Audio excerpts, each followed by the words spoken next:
There are 6 hidden pieces of evidence that the Bible reveals about the true location of Jesus' burial, and the 6th will shake your beliefs. For nearly 2 millennia, something lay buried in total silence, until someone finally dared to dig. Have you ever wondered what might be hidden deep beneath the very spot where Christ's body rested? What if I told you something has been buried beneath that sacred tomb, kept secret for almost 2,000 years, waiting for the prophesied moment to emerge from the darkness? A startling discovery has been made beneath the Church of the Holy Sepulchre in Jerusalem, long recognized as the exact site of Jesus' crucifixion and burial. Archaeologists, biblical scholars, theologians, and even staunch skeptics are in shock, because what was uncovered is more than remarkable. It's a prophetic event.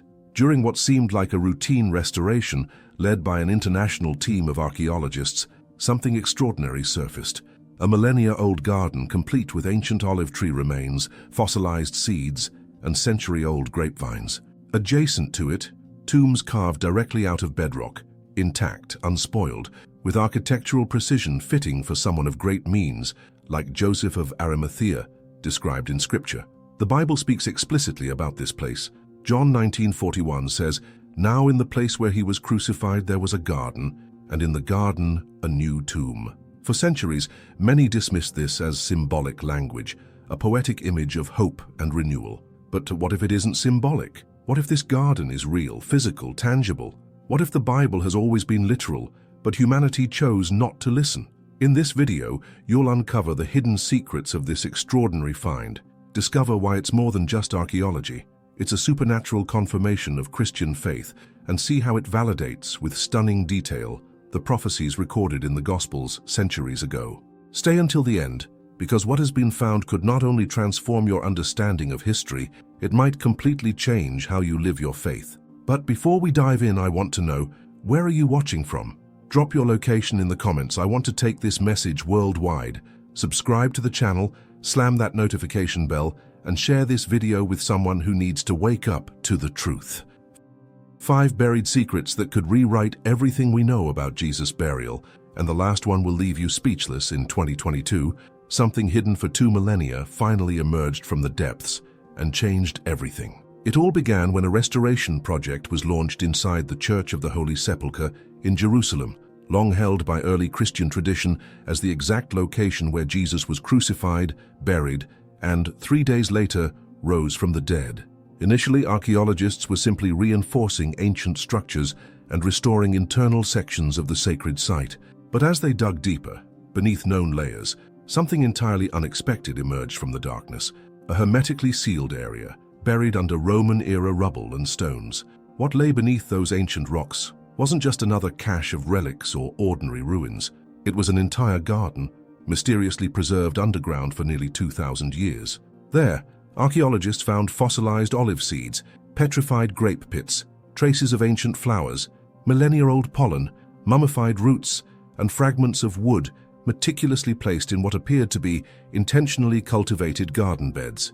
The layout, framed by low stone walls, showed the space had been carefully planned, planted, and reverently maintained. This wasn't wild vegetation or a random crop.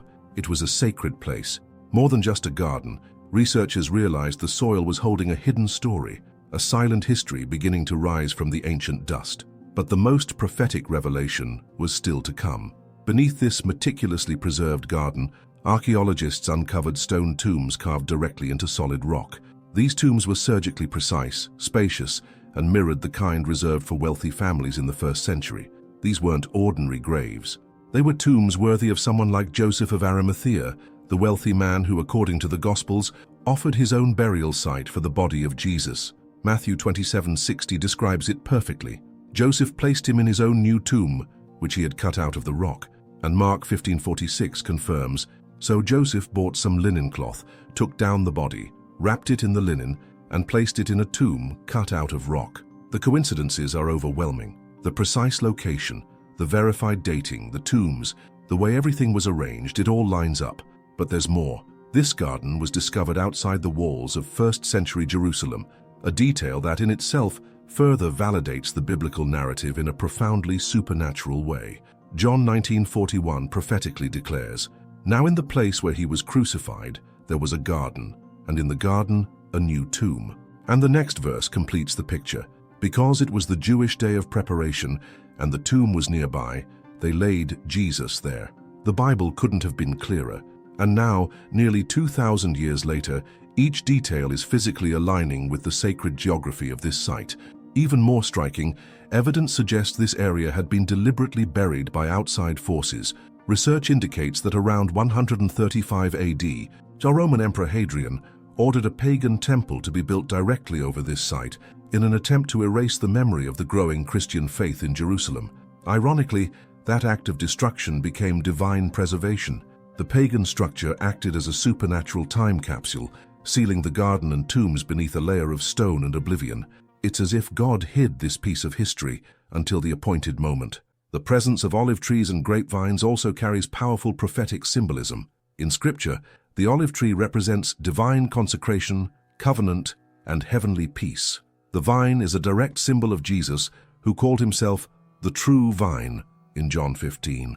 To find both preserved in this soil is to witness biblical imagery made tangible. Even the way everything was buried reveals something deeper. The site wasn't hastily destroyed or violently desecrated. It was deliberately sealed, as if meant to be hidden but not lost, as if it were waiting for the appointed moment to speak. And now it has spoken. Archaeology, so often used to question faith, now bows before the word of God. The Gospel of John was precise in its prophecy. There was a garden, there was a tomb. Both were located outside the city.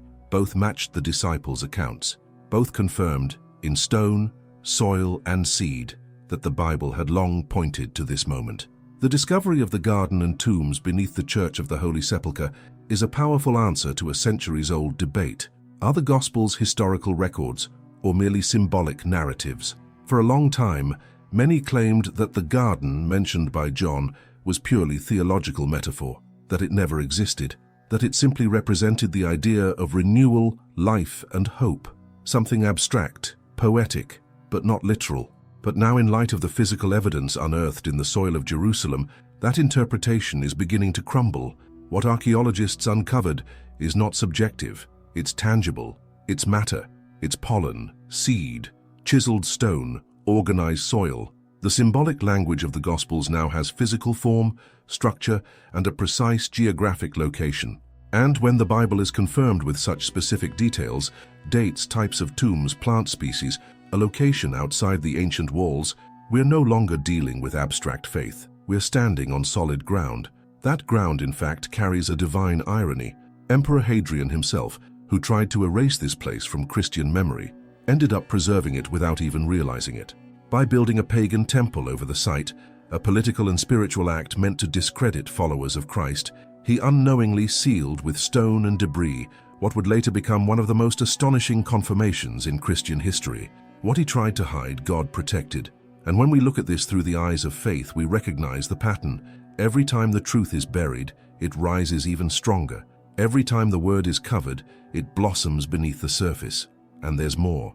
The analysis of the tombs revealed characteristics that affirm critical gospel details. These burial sites were carved with precision and craftsmanship, something only the wealthy could afford. Historical records show that elite tombs in the 1st century were carefully hewn into stone, often beneath private gardens, close to, but outside, the city limits. Joseph of Arimathea, the man who offered his tomb for Jesus' body, is described as wealthy, respected, and a member of the Sanhedrin. Naturally, his tomb would match that standard, and now the tombs discovered beneath this ancient garden have precisely those characteristics: straight cuts, fresh rock, no signs of prior use. In other words, a new tomb cut into stone, just as Mark 15:46 describes. Additionally, the proximity between the garden and the tombs adds another layer of evidence. The Gospels say Jesus was buried quickly due to the approaching Sabbath and sunset. In such a case, the tomb's location had to be convenient. John writes, "Since the tomb was nearby, they laid Jesus there." Once again, the archaeological discovery confirms this logistical detail. The garden was near the ancient city gate. It was easy to reach. It made practical sense. It was perfect for a rushed burial, just as the biblical account says. None of this is coincidence. Everything seems to align along a thread that begins in sacred text and ends at the archaeologist's trowel. An invisible line stretching across centuries of skepticism, wars, destruction, and rebuilding, now revealing that what was written in that passage from John wasn't a pious invention. It was the faithful account of something real, and this is where the weight of discovery begins to settle in the heart. We're not just hearing an old story. We're watching history rise from the earth. We're witnessing the confirmation that every detail the disciples recorded, even the ones that seemed small, was anchored in reality. Faith, so often treated as invisible, now reveals itself in the tangible evidence of a place that remained hidden for so long. And if the garden is real, if the tombs are real, if the location matches the biblical account, then what else, once doubted, might also be literally true. What this discovery demands, from believers and skeptics alike. You can't ignore it anymore. For centuries, a question lingered. Is the Bible a true historical record, or just a collection of symbolic lessons and spiritual metaphors? Many claimed the Gospels used poetic imagery, that the garden John mentioned was just an allegory, and that Joseph of Arimathea's tomb may never have existed. But now, through scientific excavations led by researchers with no intention of proving Scripture, the truth has been unearthed, literally. The soil of Jerusalem has confirmed that John 19:41 wasn't just theology. It was geography, architecture, botany, and now we stand at a crossroads. What will we do with this revelation? Because this isn't a minor detail. We're talking about the very real possibility that the most important event in human history, the crucifixion and resurrection of Jesus, happened exactly as described, in a place now supported by physical evidence. The same ground, the same plants, the same tombs. It was all there the whole time, buried, sealed, but never lost. This discovery isn't just for dismantling academic skepticism.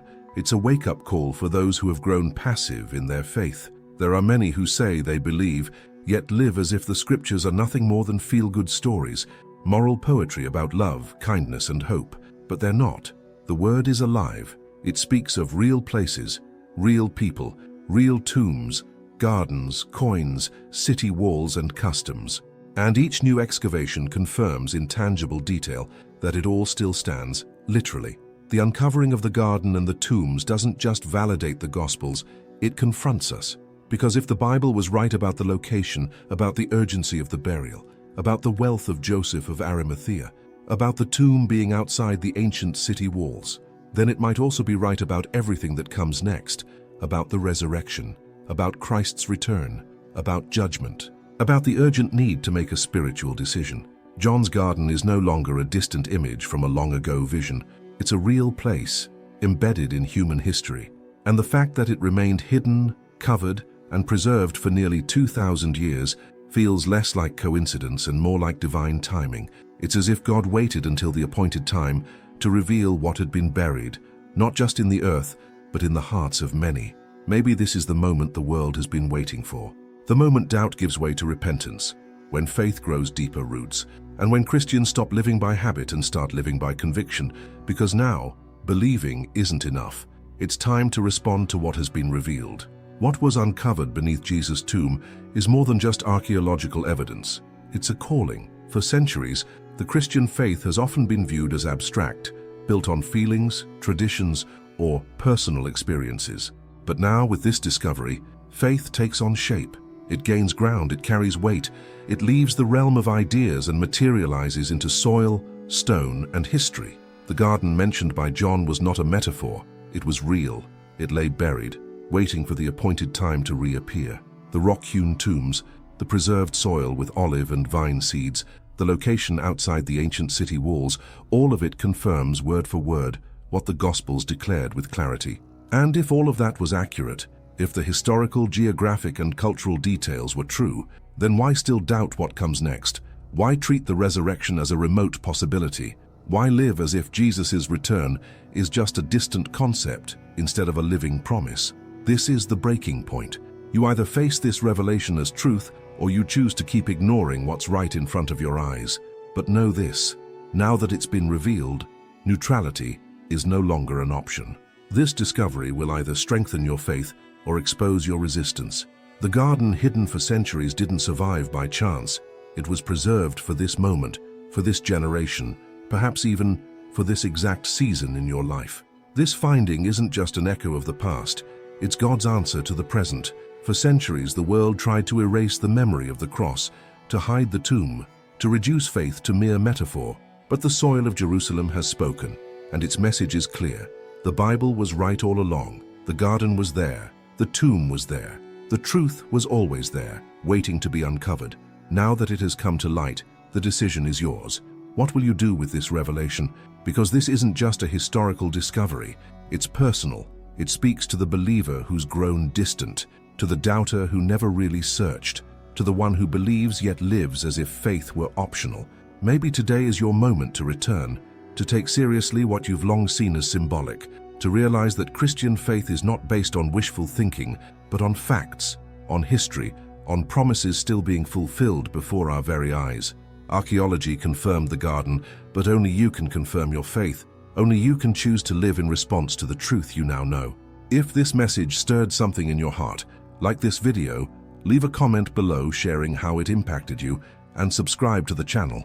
Together, we'll keep sharing revelations like this, where history meets faith, reason meets spirit, and doubt finds answers. See you in the next video. And until then, may your faith not just survive, but flourish.